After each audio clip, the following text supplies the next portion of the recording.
Hello hi అండి, అందరు ఎలా ఉన్నారు? బాగున్నారా? ఈరోజు అయితే అసలు ఉదయం నుంచి రెస్టే లేదు, ఒకటే పని సరిపోయింది. అసలు ఆ పని ఈ పని చేయడమే సరిపోయింది. చూడండి, బట్టలు అయితే మొత్తం ఇంట్లో ఆరేసినాను. ఏం చేస్తా, వర్షం పడుతుంది ఇంకా, అందుకే మొత్తం ఇంట్లో అయితే ఆరేసినాను.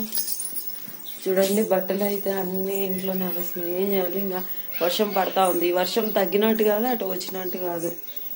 ఇంకేం చేస్తావు, అందుకే ఇంకా తప్పదు కదా అని మొత్తం ఆరేస్తున్నా. ఇప్పుడు మా ఆయన అయితే అన్నానికి వస్తాడు, ఏం వంట చేయాలో ఏమో, ఇదే పెద్ద తలనొప్పి అయిపోతుంది. అసలు వాన పడుతుంది, కాసేపు పోతుంది, పడుతుంది, కాసేపు పోతుంది. బట్టలు అయితే ఆరంగానే ఆరలేదు. అన్నం అయితే టైం అయిపోయింది. చూడండి, అప్పుడే ఒకటి అయింది. వస్తూ ఉంటాడు, ఏం చేయాలో అర్థం కాక కొంచెం పచ్చిమిరకాయలు ఉంటే పచ్చడి అయితే చేస్తున్నాను. చేసి అన్నం చేస్తున్నా. ఏం చేయాలో ఏదో ఒక పప్పు తీసుకో.